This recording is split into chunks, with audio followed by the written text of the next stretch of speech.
Welcome to the latest episode of Commerce and Chill. I am Jessica Johnson Cope. Yep, I'm Waleed.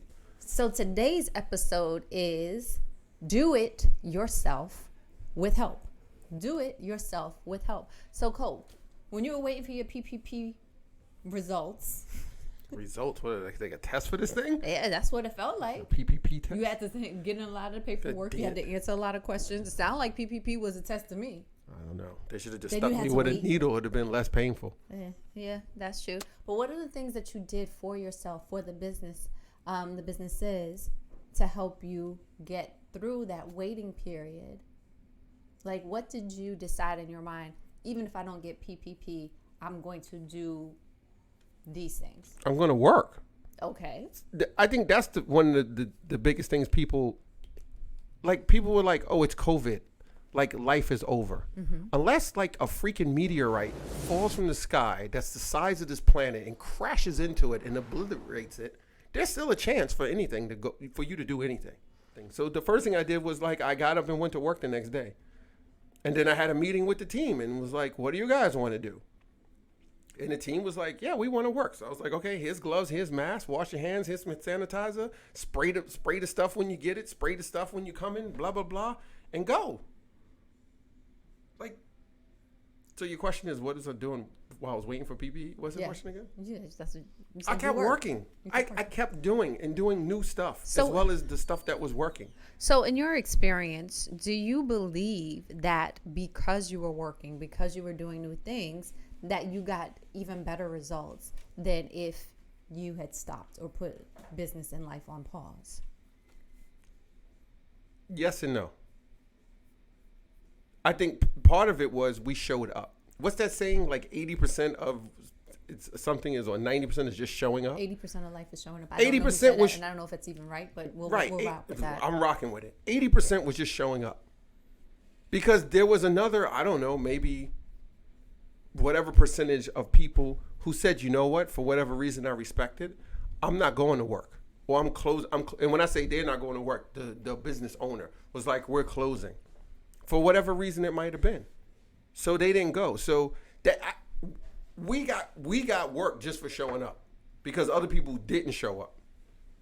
So then that contributed to, I guess you want to call it, some level of success. And I'm just like, okay. The theme is do it yourself with help, right? You started doing things, you changed up the game a little bit, but all the while you were talking to other small businesses, you were talking to clients, you were talking to peers and to mentors to get their feedback and their perspective. And at the same time, you were encouraging them in the ventures that they were pursuing to switch things up and giving them advice. And so... yeah, some took it, some did. When I'm asking somebody for advice or how I view advice, it's someone who has a deep knowledge of what I'm asking them about. Like they've studied it, they did extensive research, or they actually done it in real life. If I'm asking you something and you haven't done one of those two things, as far as I'm concerned, it's your opinion. So when another business owner or what have you asks me my advice on something, and it's something I've done or we've done with the businesses or experienced, and I give it to them. If you don't do it, I'm fine with that. And when we have the discussion, you're like, Waleed, I'm considering this, that, or maybe this thing. And we spend time, we talk about it, or we go through it. Whatever it is, or you text me and I text them, or email, whatever. And they do nothing. That's when I'm wanting to reclaim my time. Reclaiming my time. Hey, what about the letter? Reclaiming my time. That I sent you way back when. Reclaiming my time. Because I'm pissed, because you just wasted my time. I'd rather you take my money and waste that because I can go make more of that. But my time I cannot get back. So, yeah, sorry. Well, we don't intend to waste your time while you're here watching Commerce. I don't think we're wasting it. People are watching and listening. I better apply what we say. I have a I very know where you live. real life example about doing it yourself would help. You may have heard on a previous episode where we discussed the current unemployment rate here in the Bronx, New York, which is at 24.7% for the month of June. And I was like at my wits' end, like, what are we going to do? What are we going to do? Granted, I know that I can't create all the jobs in the Bronx, and that's not my responsibility. You could. You could just get really gangster with it. Well, my thing is, I think that everybody has a role in making an impact on the unemployment rate here, and They do. Some people have a role in making it go up, and some people have a role in making it go down. so true, so true. That's definitely a way to look at it. And so I started thinking about things that I could do to have a positive impact on the unemployment rate here. That is, reduce the number of unemployed adults and youth in the Bronx, New York. And I came up with about 7 different ideas. Like literally, I woke up out my sleep having to reach for some paper and start writing ideas. If you're anything like me and you're troubled by the rate of unemployment, if you're anything like me and you feel charged to make a difference and make an impact, I challenge you to figure out how to create one new job. So challenging business owners to create one job, even if it's part-time, and keeping someone employed for 6 months. And encouraging families to put their children to work and put the children on the family payroll. Legit, you can get tax write-off for that. I don't, whatever. Or in some cases, we've had employees or potential employees who have said, I can't work because I have childcare issues. Well, why not start a household job share program? Not sure how that will work out, but these are just the ideas that came to me at 5 o'clock in the morning. So don't hate, because look, this is more than I'm hearing anybody else talk about. So I wrote out my ideas, reached out to some of the electeds, still waiting for a lot of them to get back to me, asked some people what they thought about the 24.7% unemployment. They were like, really? Still waiting. Wow, that's not good. Still waiting. Where'd you get that from? Wait, they didn't know the unemployment rate? They said, where'd you get it from? Garbage in, garbage out. If you have selfish, ignorant citizens, you're going to get selfish, ignorant leaders. I'm not trying to step on anybody's feet because... Wait, how are people elected officials and not know the unemployment rate for the areas that they, I don't know, govern or... what is the proper word? Manage for politicians? Like serve. The areas they serve. That's right. Because they are... serve. They serve. They're public servants. How do you not know the unemployment rate for the area you serve? So clearly you not serving. Or what you serving, nobody buying or eating. This makes me want to burn this motherfucker down. Come on, Boogie, let's burn this motherfucker down. I ain't eating at that restaurant. There you go. Yeah. What's your other ideas? So, I had a couple of specific to Johnson security programs that we could incorporate, and we're working with some partners, as well as some things that our partners are doing across the country that we could try to implement here in New York. And I know one of the biggest challenges is always funding. So I even gave the electeds ideas. Well, look at this pool of money. Could you reallocate this pool of money and apply it to this? Oh, well, things like PAL, Police Athletics League, right? They're not doing much stuff right now. Can they move that money somewhere else? Oh, no. It's easier to go to Congress. And this is the lesson I learned, right? Thank you, Senator Parker, for breaking it down for me. It's a lot easier to go to the federal level to get monies because on the federal level, they can write legislation that creates money.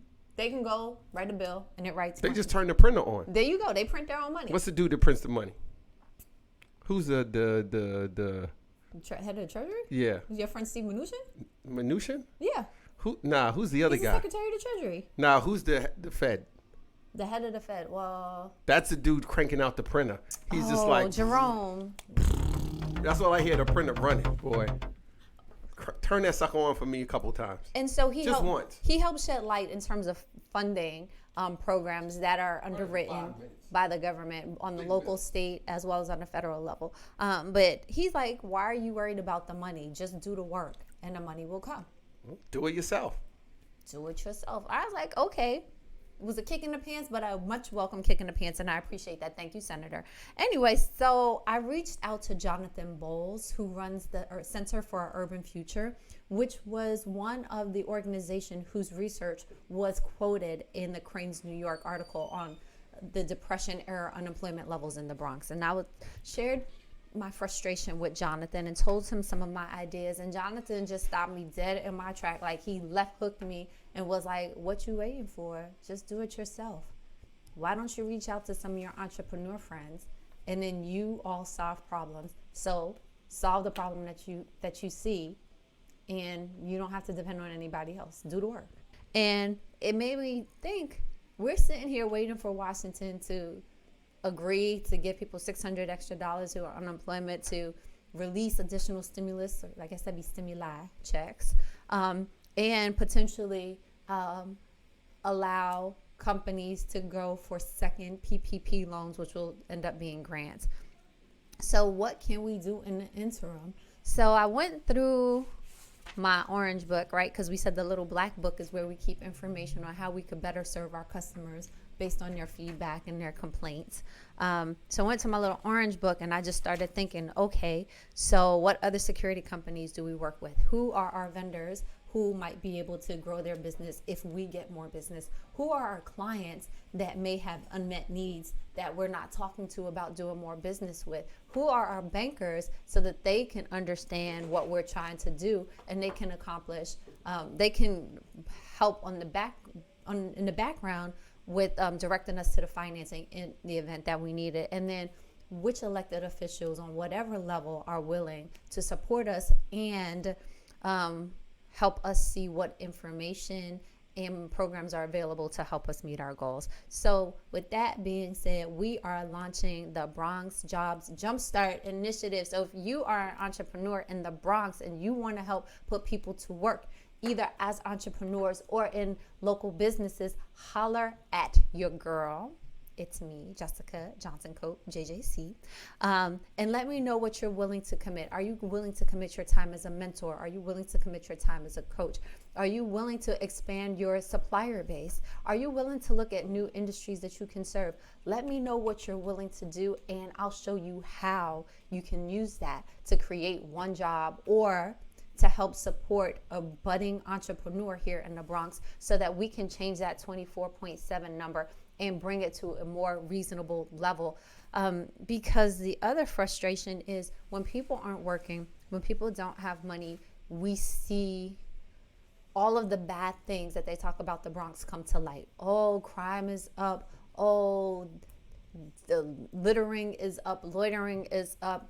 All these things. And I care about my Bronx, and I'm going to do whatever I can to keep it clean, to keep it people working, and to keep it a place that I would want to come live and do business. So if you're down with for the Bronx Entrepreneurial Economic Job Jumpstart, holler at your girl. What do you think you could do to have an impact on a person who may only be wanting a check because they don't know, No. They know. You're going to say they don't know what before I cut you off. They don't know the difference. They know the difference. No, some people really don't know the difference. Because the aspect I'm talking about is the person that comes to work and they're watching the clock or they're doing just enough to get by. Like, they know. I'm not talking about someone who comes in and they're like kind of working hard, but maybe they get distracted and they're focused and because of their finances or something like that. And they're just like, yeah, this check is really important to me. But they're doing their work. I'm talking about that cat we all know, or cat-ettes, that come to work and they're watching the clock. Figurative, and I say it figuratively. And some of them it's literal. Like they're looking at the clock like it's 4:55. And it's 4:15. Oh, wow. Okay. All right, let's all go home. Come on. To me, you cannot. That is who the person is. There is no enlightening them on the check versus the work. Because either you want to do it and you like it and you do the work, which the byproduct is your check, or you're just like, I'm doing whatever because I just need it. And when I say whatever, not like you're hustling and doing it. You're just like, yeah, I'm just here. But as we see the job market shifting, as we see industries dissolving, as we see the workplace changing, there may not be as many situations for people to work in the areas that interest them unless they pursue something entrepreneurial. And even then, right now, no one can really gauge what the long-term financial viability of that will be, depending on the industry.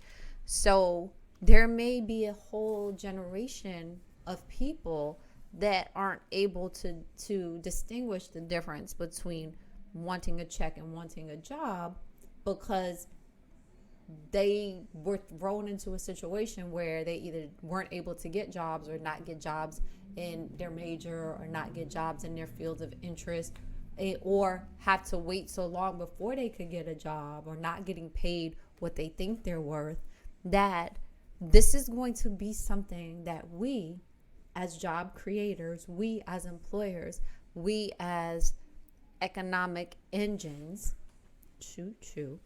will have to address.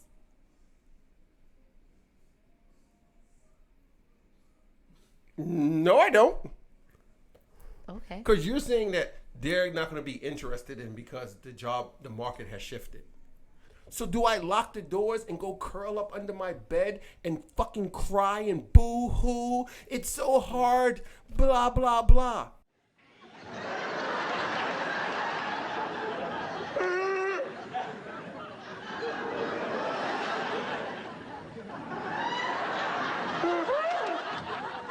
No, I knock out the 10%, deal with it, take the lumps, and then hurry up and get back to the 90% I love.